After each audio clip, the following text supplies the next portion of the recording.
Morning. This is the Tuesday, September 13th. There you go. Okay. Good morning. This is the Tuesday, September 13th meeting of the Railroad Transportation Safety District. My name is Deb Shore from Lancaster County Board, serving as chair. To my right, fellow county commissioners Bill Avery and Todd Wilchin, and from the City Council, Jane Raybold, joining us for her first meeting, but have served on the RTSD before. Vice Chair Roy Christensen and Cindy Lambo from the City Council. The Open Meetings Act is posted at the rear of the hearing room. The first item on the agenda is the approval of the minutes from our previous meeting. They were emailed to you, held on June 21st. Move approval of the minutes. Second. Motion is second to approve. Any comments or corrections? Call the roll, please. Shore. Yes. Christensen. Yes. Raybold. Abstain. Avery. Yes. Lamb. Yes. Wilchin. Yes. Okay. Motion carries 5 with 1 abstention. Item number 2, statement of financial activity. Liz. Good morning, Liz Fannell with Lancaster County Budget and Fiscal Office. I have 2 reports for you today.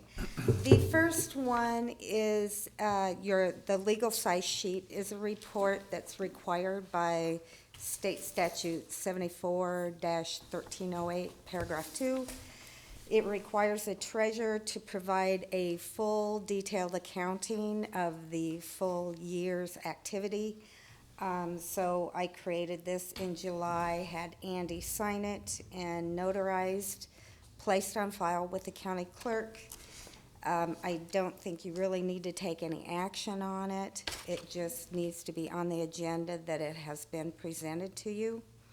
It's just a detail of fiscal year 16 activity, including detailed revenues and detailed expenses. I did break out the tax roll for 2014 separately.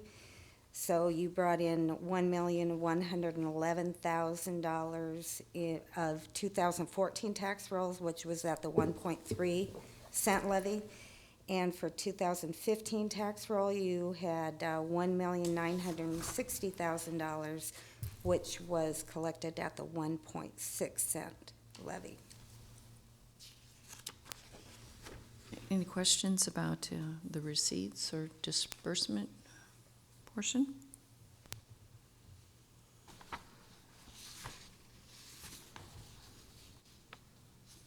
Okay. Seeing none, if you want to move on to item B, statement of financial activity. This is your regular quarterly activity report.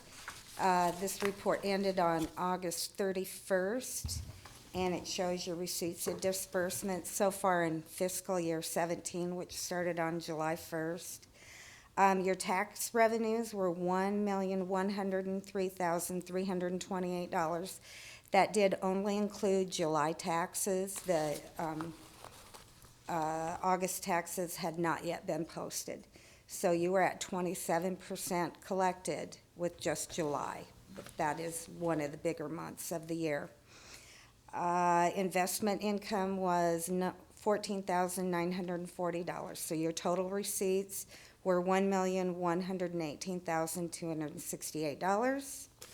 Disbursements, commissions, and there were some small refunds to the state, $21,783. Operating costs, $2,184. And construction projects were $20,231 for a total of $44,198. And it shows a percentage of 0 spent simply because I rounded it to, it was less than 0.5%. Cash on hand, $154,561 with a pending transfer, $960. So your total fund balance was $242,019, and the bottom of the report shows that you had $17,086,497 in CDs and money market investments.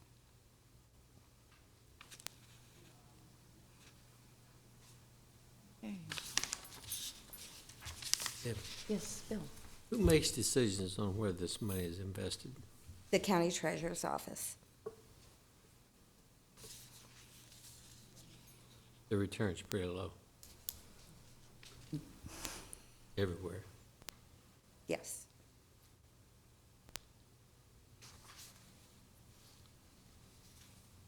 Any other questions? You need a motion. Motion to, I'd move that we approve this financial report. Second. okay, call the roll, please. Christensen, Yes. Raybold, Yes. Avery, Yes. Lamb, Yes. Wilchin, Yes. Shore. Yes. Motion carries 6-0. Item 3, review and approval of the fiscal year 16 audit. Roger Feiger, RTSD. Tony Jarina will present that, and that still is a draft report. There will still be some finalization that needs to go, but don't expect much change in it. So Tony will go over that for you.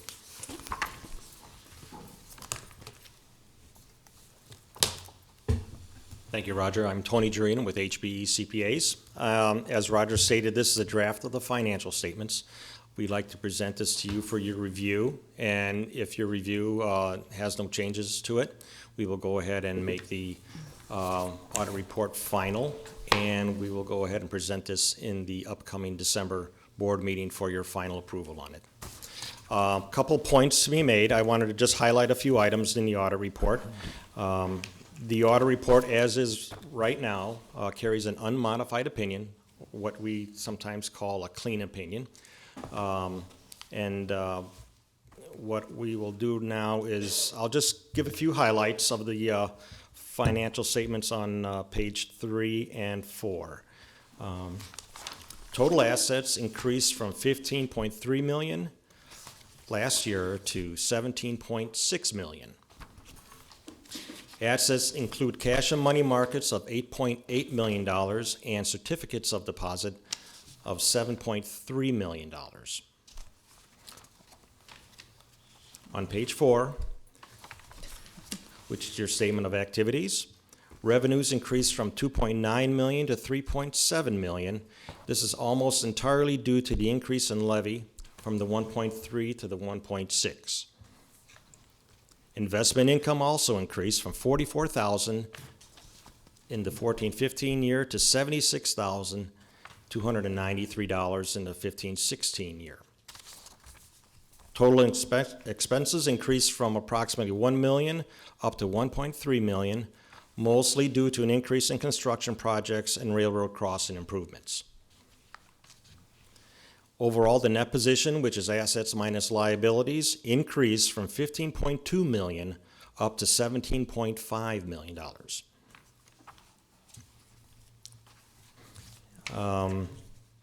One big change in the expense area was the office supplies and expenses. They went from $620 to $10,448. That is due to the office support staff expense that was budgeted for like $18,500, I believe. That $10,448 includes of about $7,700 of support staff expenses. So that was the main increase for that line item there. The audit went very well, thanks to the help of Liz Stanel, Candace Meredith, and Jennifer DeRoe here.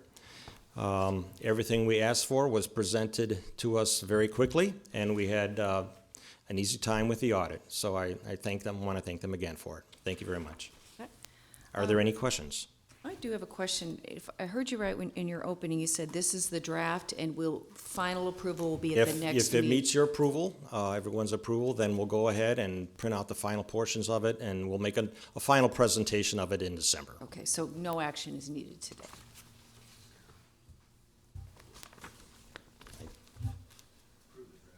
Approve the draft? Okay.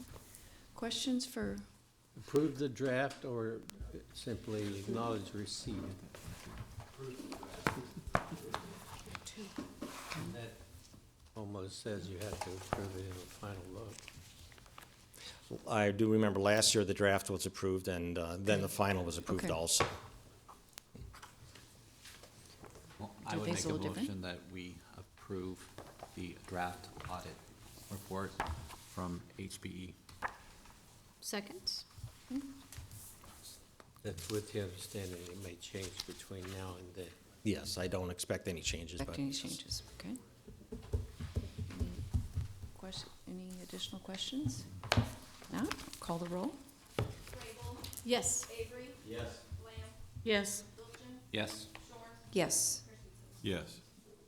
All right, motion carries 6-0. Thank you. Okay. Looking at budget documents.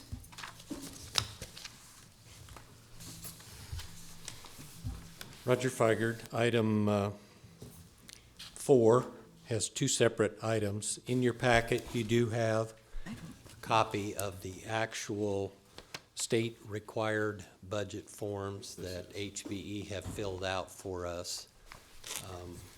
And the intent would be, It's this packet. yours is bound, yes. Ours is bound. Yes, Okay, so we're, with the black Okay. ridge on the edge. So I really don't intend to go through that document. What I would do is tell you this document represents the expenditures, the revenues, and the requested levy that was presented to this board in June. Also in your packet, in some of the earlier, you had our typical one-page budget sheet that shows where we are. So this budget form, yeah, it should have been right up with Liz Thanel's okay, submittals to start with. got it. Second page. Second page or third page. Okay. Okay, So this budget represents exactly the budget that you approved for 2017, which had an operating expenses of $79,700, construction cost CIP of $9,601,000, and for a total expenditures of $9,757,200. Again, I was not going to go through it. It does have all the required forms that are in there. If you are one of those people that like all the state forms and you go through and you understand them all and you have a particular question, I'll try to answer those. If not, Tony or Kurt are here to do that as well. So I think today truly, or I should also mention too, we do have copies of the levy request that went to the county board, and so we have copies of their approval of the 1.9 cent, and that is on file, and that is the information that was used to prepare the budget as well. Unless there's any questions, today is really a formality of approving formally the budget that you approved in June with that tax levy, and no need to adjust the levy or the revenues. any questions from the board? And I will once again provide the opportunity for public comment on the budget, should anyone else wish to make a comment regarding proposed budget on the 1.9 levy. I move approval of the 16-17 budget as presented. Second. Any questions? Okay, call the roll, please. Avery, Yes. Lamb, Yes. Wilchin, Yes. Shore, Yes. Christensen, Yes. Grable. Yes. Motion carries 6-0. The additional 1% lid exception, we're asking for that information. Yes, there is a separate action that needs to be taken by the board. If you look at your budget report on page 5, there is an additional option in there to approve an additional 1% board-approved increase, something the county does regularly. And Dennis Meyer from the county is here to explain that, and I would ask him to come forward and explain what that is, what it's not, and the reason that it might be good to consider doing that today. All right, good morning. County board members are used to seeing me talk about this additional 1%. The main thing that I want to kind of stress with the additional 1% is that what it really does is it just builds your base amount that is set up for lid purposes. We really have two different limits that are out there. the levy limits, which, you know, from the RTSD side is always going to be that 2.6 cents. And then you're going to have a lid on restricted funds that was set up years ago, probably even before Bill was over there in the legislature. But that lid has been set up years ago, and it really has set up a base amount. So it's really two different limits. As Roger's already talked about, your tax request has already been established. People sometimes get a little nervous that, well, this additional 1% will automatically make taxes grow by an additional 1%. It really does not drive that at all. You've already set your limit. All that you're doing now is working with your lid and what your base amount is. So it lets the base amount grow at an additional 1%. And what I always kind of say is, just in case you ever need it down the road sometime. If laws change, anything like that, where all of a sudden the RTSD is going to need more authority, you can't go back and ever get it because you didn't take action on it. One of the main reasons I would really think about it this year is last year over in the legislature, they tried to tweak the lid. They started looking at lid exceptions and started looking at what could we possibly do with this lid to make changes to it. So without getting your base amount, to me, up to the amount that is legally allowed for, I just don't, with the county side, I just don't want that lid to hurt us at some point in time. The board still drives the property taxes, and then the lid just makes sure that you're within it. And if something needs to happen during a certain year, that lid might allow for you to do that. If the lid does not allow for you to do it, you never have the chance to go back and do it. So that is why, from the county side, I always recommend the board take the additional 1%. Questions? Jane? Dennis, could you talk a little bit about why it's important to take action every year on this and to recheck the base periodically? Right. I think if you don't take the 1% every year, you never have the chance to go back and pick up that 1%. So you just lose it. Mm-hmm. And right now, in a former life, I worked over at the state auditor's office, and all that I did, when Roger talks about a lot of these state forms and stuff like that, I probably put together a lot of those state forms.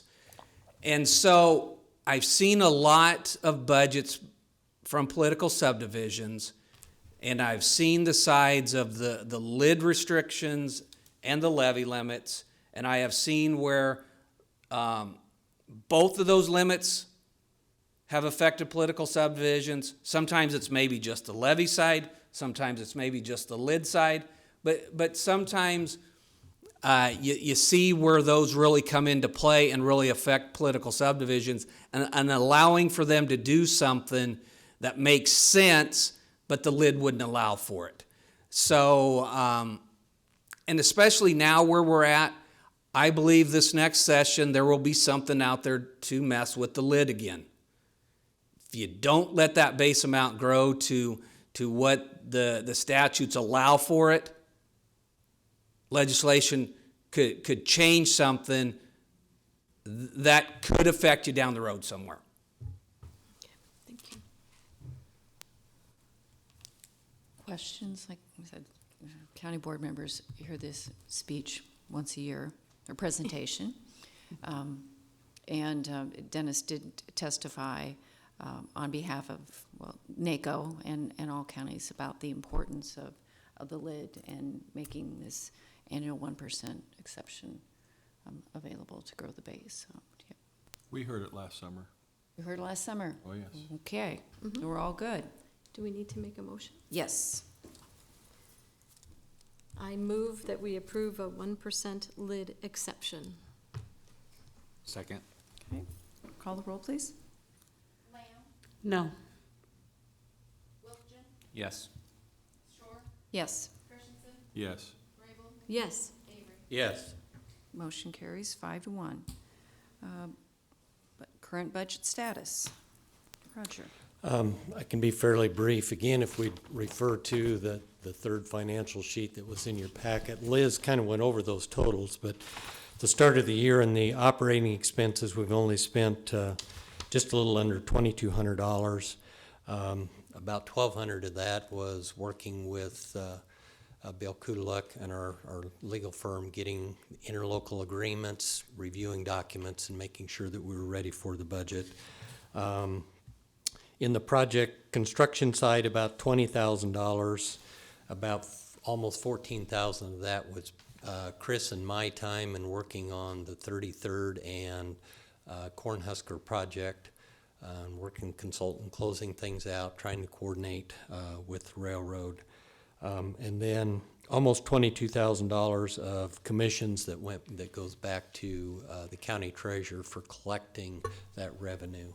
So very little activity at this point, and we're right on track with the budget that we had. So I don't think there's any action required for that today. Any questions?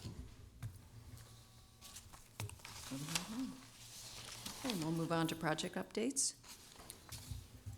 Yes. Yesterday afternoon, had the pleasure of meeting the new Burlington Northern Santa Fe Manager of Public Projects for the Nebraska, Colorado, and Wyoming area. She and one of her engineers flew in. In the room, in a meeting, we had Lincoln Airport Authority, County Engineer's Office, City Engineer's Office, and RTSD representatives.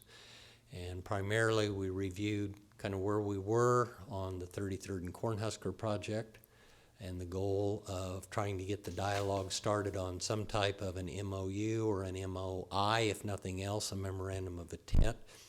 We did have a representative from the Nebraska Department of Roads that was there, and they weighed in heavily that NDOR is supportive of that project.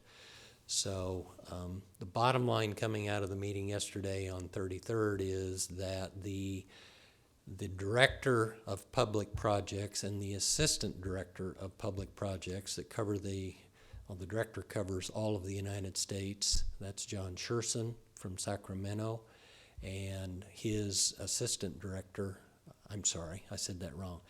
The Director is French Thompson, covers the United States, and the Assistant Director is John Scherson. He's in Sacramento and has half of the United States.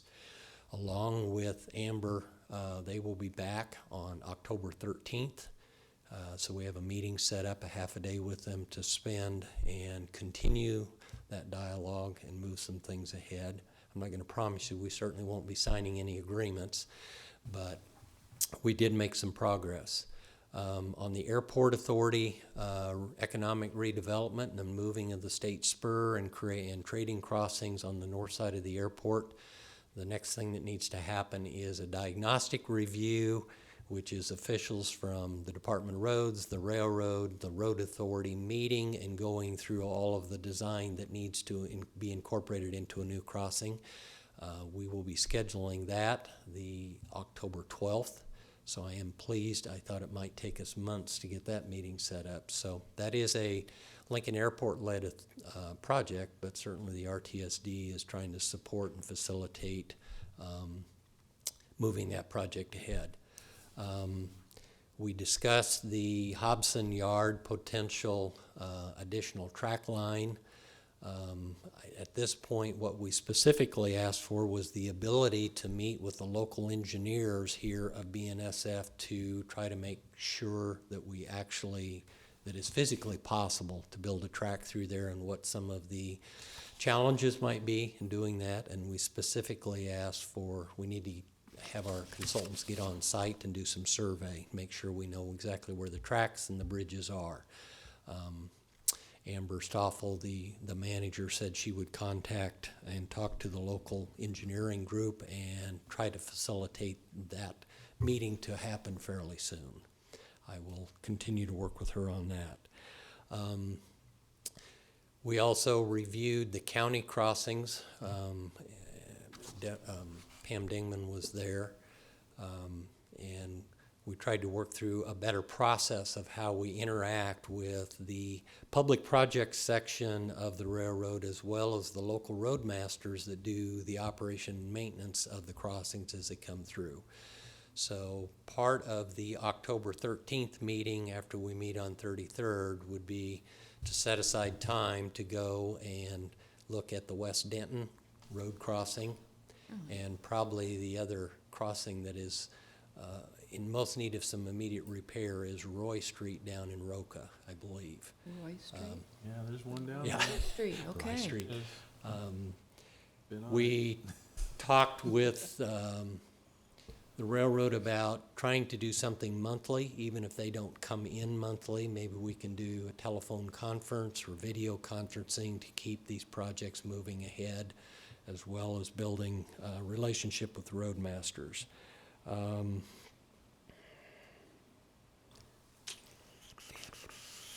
That's Bill? probably the updates kind of on the major projects, not a lot of other things going on at this point. Hickman is, I'll get to that with the interlocal, so I'd answer any questions. Bill? You started out your review with a meeting involving a lot of the railroad people and locals. Then you said progress was made, but you did not say what kind of progress. So could you be a little more specific? Well, we have a face-to-face contact. This manager, really, this position has been vacant since December of 2015. So for the last nearly 9 months, we have been trying to meet with the railroad, find out how to advance projects, what are the next steps. So progress was made in that we now have a manager, we have a face, we have a contact, we have met, and through that meeting at least, we talked about next steps for each of those projects. It'll be incumbent on me to stay on top of those communications and try to make sure that the meetings on October 12th and 13th occur to keep projects moving onward, and continue that dialogue. I promised the county that the RTSD would help the county engineer's office in initiating letters to start the agreements necessary to repair the West Denton crossing and the Roy Street crossing. So from that standpoint, we've got somebody to work with at this point. And Did you make progress specifically on the memorandum of understanding or the did not. We did not. MUI? Part of the goal for the meeting in October would be to try to present them with a draft MOI, if nothing else, memorandum of intent, to start laying out the roles, the responsibilities. Excuse me. But no, we really couldn't make any progress on the memorandum because I didn't have a person to present it to up until this point in time. And if you can imagine, she's really been on the job about a month, and she covers 3 states. We spent 2 hours with her yesterday, and I could have spent more time with her. Mm-hmm. You think about all the other, the Department of Roads, the other municipalities and counties across the state of Nebraska, and then add in Colorado and Wyoming. Probably a little bit overwhelming, but I had some sense that we got responses and we set actions for the next meeting. So Are you satisfied with where we are? Because I was hoping by now we'd have a signature. I'm never going to be satisfied with the time it takes to work with the railroad and some of these government entities, but realism would say we're probably as good as we could expect at this point. Not where I wish we were, Bill. So the engine of progress is slow. The train is moving Yes. slowly. Yes. Roy? So let me just ask you about the Hobson Yard thing. When you presented that idea to them, how was it received? I had a little less enthusiasm from the new manager yesterday than I had previous manager. Some concerns about, because the goal would be if we ran a new line through Hobson, we'd be abandoning that portion of the track that goes down through South Salt Creek. And the comment that was made was, well, that's a railroad asset and they hate to give up assets. I simply countered is, why in the world would you not want to give up liability to 6 arterial street at-grade crossings, as well as a trail crossing and a couple of other crossings? I'm hoping that perhaps her inexperience, I think we have a very good case to present in a time when railroads want to close crossings. That's a chief or a primary mission and mandate is to close crossings. Here's an opportunity to do that. It's a little bit different way. We have to build a new track to do that. So I was a little disappointed to start with, but I'm my optimistic self again today, and we're going to charge ahead and try to make sure that meeting happens with the engineers to make sure that we know what it would physically take to do that project, what it would cost, and then be in a position to try to build support within their organization to move that ahead. Well, I'm surprised after, 9 months of it, attempting to get a meeting that she's coming back so soon. I find that encouraging. At that opportunity, will you go on site and maybe physically show the exposure available at the crossings, or? That would be my goal and hope, yes. Okay. And back to the Spur 55C, we have no funds allocated towards that project. We do not. Okay. Simply trying to provide to the other political subdivisions within the county the resources of myself and expertise of working with the railroad and trying to assist the airport authority in getting that done. The transportation corridor that will be reconstructed will be an improved transportation corridor. It will have a new railroad gates and lights. It'll be safer than what's there. It creates a new connection to Highway 34 on the north side of the airport that is farther west from the Kawasaki and the Wild Rose Lane. So it has other improvements for the community, but at this point in time, the RTSD is not funding any of that project. All right. Any other questions about specific projects? Is there anything else that you want to touch on? I guess we'll hit everything else under the interlocal agreement component. Yes. Okay. Crossing updates. I realize sometimes that we get a ton of complaints about the condition of railroad crossings all across Lincoln and across the county. Maybe I don't respond at time and let us know that we do make some progress. I don't know how many of you drive Cornhusker Highway. There is a new improved crossing at 63rd and Cornhusker. That's the spur of BNSF that goes over into Concrete Industries and then goes on over across 70th Street to the new recycling, metal, alder, scrapyard. If somebody gets upset that I said scrapyard, I apologize for that. But so that's a brand new crossing. That was one in which the city, or I'm sorry, not the city, but the RTSD, the Department of Roads, and the railroad cost shared a third. The railroad has still not billed us for our share on that, but that is a new crossing that's in. We've been getting a number of complaints about the crossing at 17th and Y near the concrete plant just east of the university.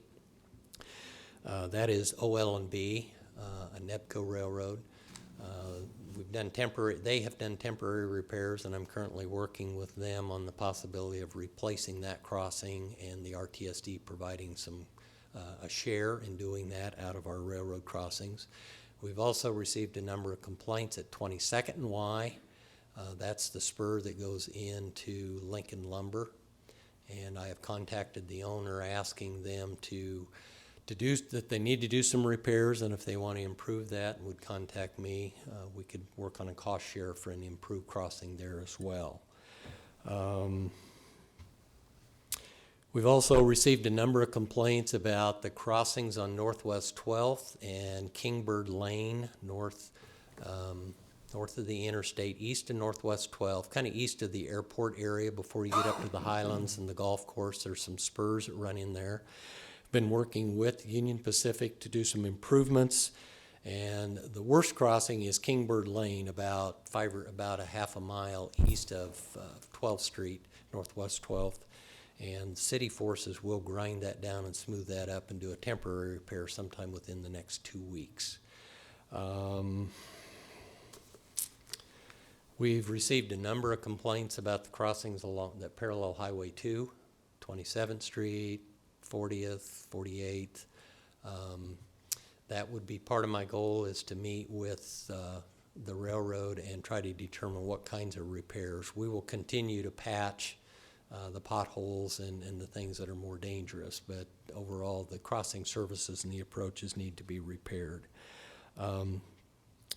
As I said, we'll try to get out next month to Denton Road and Roy Street, but in the interim, I'll try to prepare written information for the county that would go to the railroad, asking them to prepare cost estimates to put in the new crossings, so that then maybe the agreement process wouldn't take so long. That's probably an update that I have right now on crossings. Long list. Jane? Roger, typically, how long does it take the railroads, any one of them, to respond to requests for repairs from the county and from the city? Or they just turn it over to you all, the city? It can vary greatly. In some cases, I would tell you, I have a really good contact with the terminal supervisor and assistant terminal supervisor here with BNSF. And if there's some disrepair and I've contacted them, Roadmaster usually is there for temporary repairs within a few days to a week. The more permanent repairs, replacing crossings and that kind of stuff, is months and years, not days and weeks. And we'll just continue to work on that. I've had pretty good response from OPPD for the spur that they own from 56th Street on east. If we have a dangerous situation and contact them, they try to respond. And how quickly do they respond to some of the erosion that's going on with the trails, the bike trails? Particularly, I'm thinking of the one on West Van Dorn by there is a crossing right there that I think you referenced. They're less responsive to those things that aren't more particular to the tracks themselves and that traffic. We looked at that crossing when we were doing the quiet zone out there. I think the railroad was hoping that the city might come in and do some backfilling and some erosion control. I need to follow up on that, Jane. I'm not sure quite where that is. Okay. Do most of these complaints come in via phone, on the RTSD website, forwarded to you from general city line? How, because you all of use the it above. We get a lot of them through the complaint system where people can go online and list them. Some of the challenge sometimes is if it's disrepair from the end of the railroad tie to the end of the railroad tie, so across the tracks, that's the responsibility of the railroad. If it's the roadway approach coming up to those panels, then that is the city or the county. So we try to have somebody run out and look at those. But they come in all sizes, shapes, and forms, and we try to put them in and get a hold of the appropriate person or entity and then go from there. Any additional questions about crossing updates? If not, we'll move on to interlocal agreements. You have 3 interlocal agreements on your agenda today. We can take them one by one, or I can go through all 3 and then you could act on them. I just would remind the board and those listening that this is one of those checks and balances that we have within our budget and project process.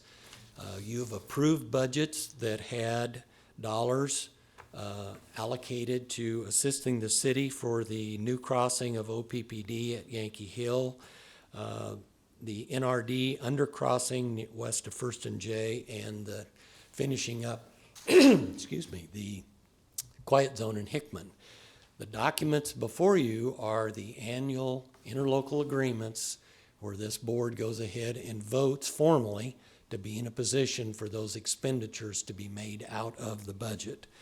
So the first one again is, as you know, Yankee Hill Road is under construction from 70th Street all the way over to Highway 2 between 84th and 91st.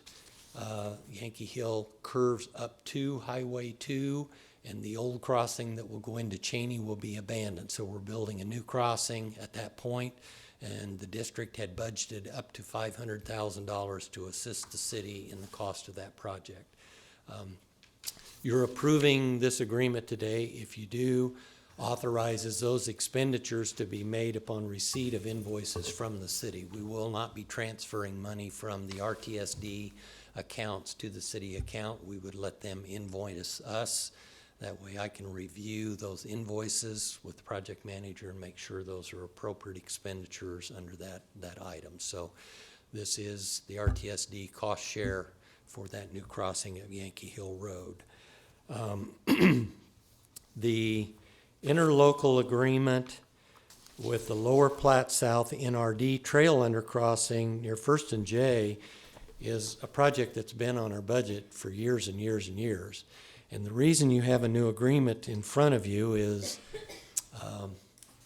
we were doing some review and we found the previous agreement actually had a sunset date in it and it expired. So this new agreement was put together. This agreement's already been signed and acted upon by the Lower Platte South NRD. And again, if and when they get started on those improvements and would invoice the district, we would be reimbursing them for those costs. And currently we have $50,000 in the budget for that. I should have mentioned that if you approve the interlocal agreement on Yankee Hill, then that would also then have to be forwarded on to the city council for their approval as well. And the third one. Jane, did you have a question? I do have a question. So on the CIP, Roger, what is the 50,000? Is it the Salt Creek RR Underpass W or the Salt Creek Levee number of A? Yeah, it's the Salt Creek Railroad Underpass. W. And that W is west of First and J. Okay. Part of that is cut off. Cut I off, apologize. Yeah.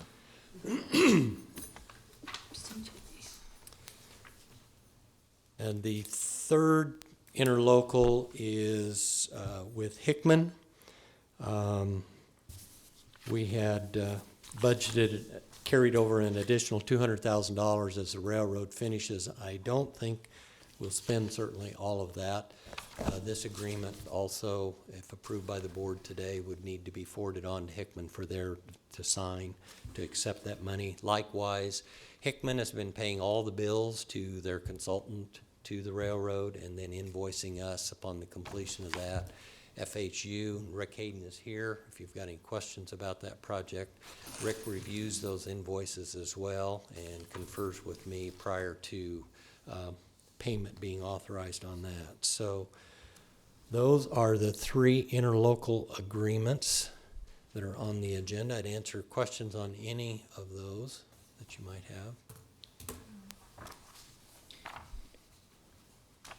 And so that wraps up and concludes those three projects with the interlocal, with the funding. With the interlocal, assuming the work doesn't carry on over, I probably expect the crossing of Yankee Hill with the city project, the actual billings from OPPD will probably go over into the next fiscal year, so we would re-budget money and we do another interlocal. I would kind of hope Hickman would be done, and the trail undercrossing with the NRD is totally dependent on when the NRD finalizes the agreements for the undercrossing and gets started with construction. So I would expect it probably also to carry over, Jane. Okay. And looking at the budget, 91st and Yankee Hill and OPPD at 84th Street. The interlocal we are referring to is the first of the two. Yes. Yes, okay. 500,000, 50,000 for the underpass, and 20,000 for Hickman. Do you expect any? 200,000. 200,000, sorry. Do you expect any additional bills to come in from Southwest 40th? You still have 100,000 holding there. No, our project manager retired and left the city, so we are finalizing that at this point. Any minor expenses, I think, would still be payable within the city's project budget, and I'm not expecting a need to transfer. We had this in here as a contingency. I did not bring forward an interlocal agreement, so there's no authorization to make that. If something happened and there was a need, I'd need to come back to the board with the reasons why and an interlocal for that. Okay, any additional questions on the 3 interlocal agreements? OPBD Yankee Hill, undercrossing at First and J, and closeout for Hickman. I move approval of all 3 of these interlocal agreements. Second. Okay. Call the roll, please. Christensen, Yes. Rabel, Yes. Avery, Yes. Lamb, Yes. Wilkins, Yes. Shore. Yes. Motion carries 6-0. Number 9, contract with FHU. Okay. If you will remember, recently, we assisted the city of Lincoln in the reevaluation of the quiet zone along Cornhusker Highway. There is, as part of the final horn rule and Federal Rail Authority, every 5 years or within every 5 years, you still have to reevaluate and certify that the quiet zone has all the safety appurtenances and improvements and signage and marking out there that makes it eligible to be a quiet zone. I think initially the goal was we hired FHU to do that, and they did a good job. I think we were thinking, well, they could teach our staff at the city how to do that. The bottom line is the county engineer staff, the city engineer staff, the city of Hickman and Waverly will be coming down the road. They simply don't have the staff time to do those kind of things. It's much more economical and cost-effective to hire someone like FHU that is up to speed in doing those kinds of things. So to make a long story short, Lincoln now has 3 other quiet zones. It's kind of all in the same corridor. Call it First and J, and then from J Street down to Yankee Hill, and then Saltillo is a 3rd one.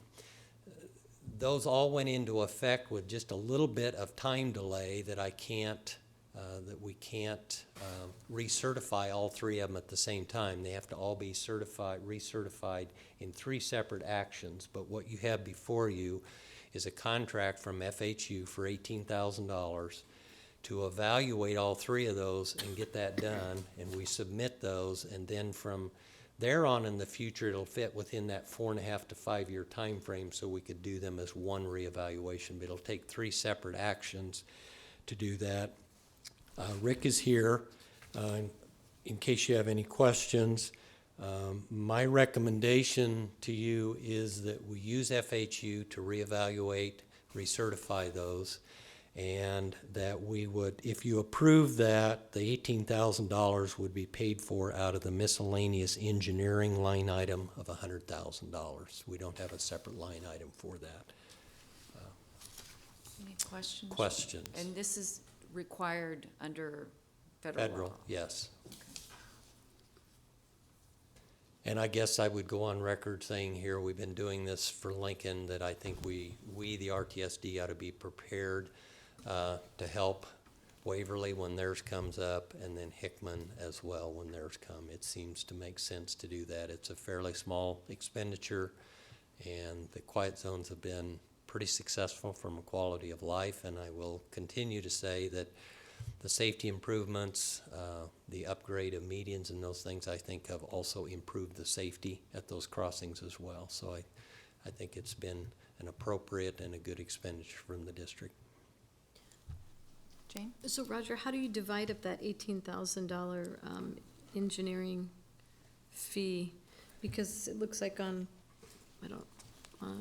Appendix A, I'm not sure if it's the 2nd page of Appendix A, there's 6 crossings of the BNSF, and then there's First and J, and then Saltillo Road. Well, I didn't actually sit down with Rick. I said, Rick, give me a proposal to do them all. I don't know that I care. That 18,000 is pretty reasonable for the No. number that we have there. If you would like, Rick and I could split those out. He'll produce all the documents, put them together. The invoices will come through just as one payment, but the recertification paperwork will go 3 times to FRA. But if you'd like them split out, we could do that. Well, don't you normally have to track it per each crossing or per each project? Not necessarily. In this case, we would track engineering costs per project, but in this case, we could call the reevaluation one project. And I don't think that it creates any auditing or tracking problems for us. Okay. Okay. Track them separately during construction. Yes. But this is the recertification, so Right. it's being bid as recertification of all It's three at the same one time. project activity of recertification. There'll be 3 separate submittals to FRA. Additional questions?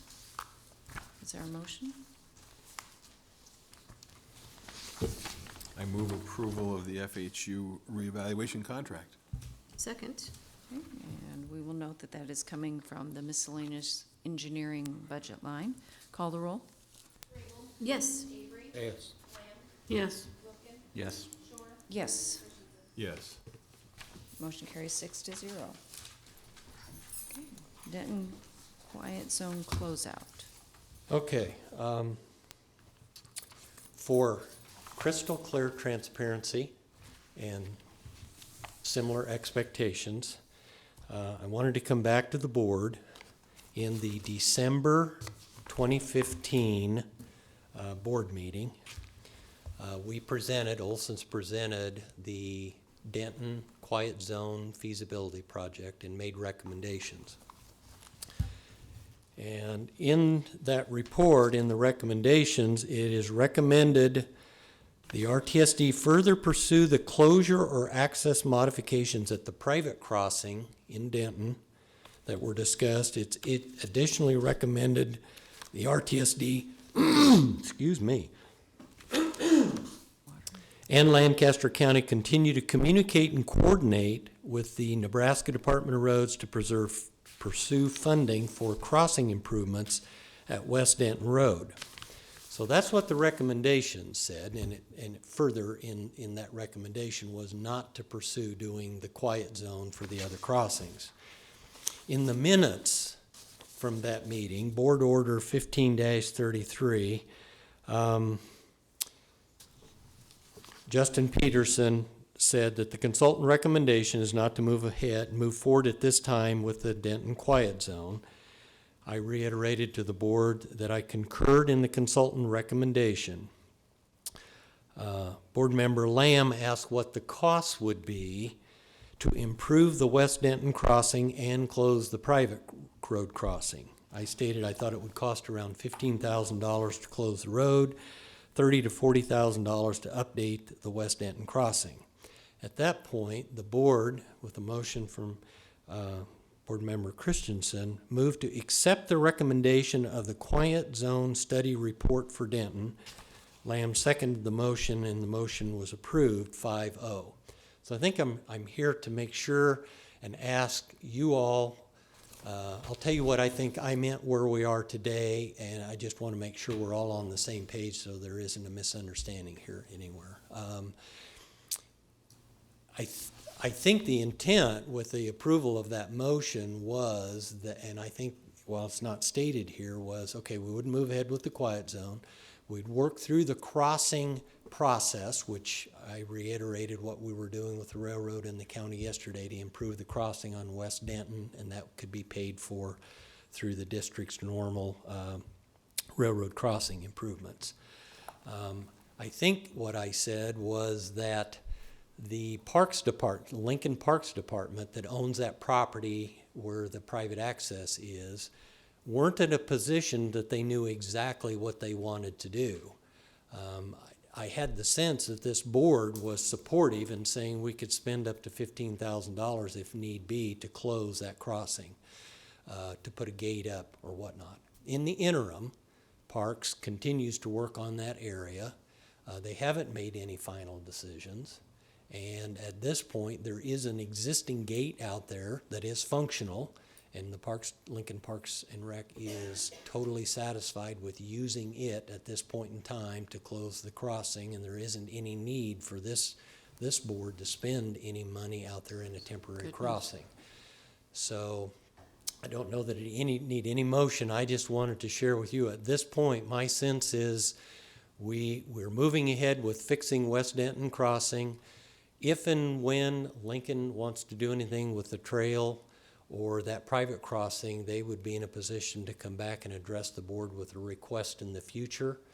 And I would propose that I'm moving ahead to close out any remaining engineering contract with Olson Associates and close that project out at this point. Jane? Okay, I'm trying to follow along. 'Cause, Okay. So, we approved the engineer's recommendation to not create a quiet zone. in Correct. Denton. And you're saying that we also approved a $15,000 expenditure, or? Well, there was a discussion in the report that said the RTSD ought to continue investigating to close that private crossing and fix West Denton Road. And so my sense was when the motion was made that maybe it included that, but I'm really here today to say I don't think we're gonna spend that $15,000, and I'll continue to work with the county to get West Denton done as a separate activity. As part of the, I guess, open house and the outreach to the Denton community, when we researched the quiet zone possibility, that's when we received complaints about the quality of the crossing. So even though it wasn't part of the quiet zone study, it was something that the Denton residents felt strongly about, so. And that is one of those old railroad tie crossings that is kind of coming apart. The railroad has been responsive at getting out there and doing kind of more emergency type repairs, but it really needs to be fixed. So again, I think I'm really just looking for an affirmation from all of you that that's the way we're proceeding. We're closing out Denton. We're not doing the private crossing. Okay. Okay, That was my understanding. Cindy? It's always good news when we're told we don't have to spend money. Exactly. Okay. To buy a gate, that there's one there and operating just fine. All right, any other questions on that? If not, we'll move on to the final item, opportunity for public comment. Seeing no one coming forward, we will note that the next meeting is being held on Monday, December 5th at 11 a.m. Motion to adjourn? Move we adjourn. Second. Okay. Call the roll, please. Yes. Yes. Yes. Yes, Yes. Yes. we are adjourned. Thank you.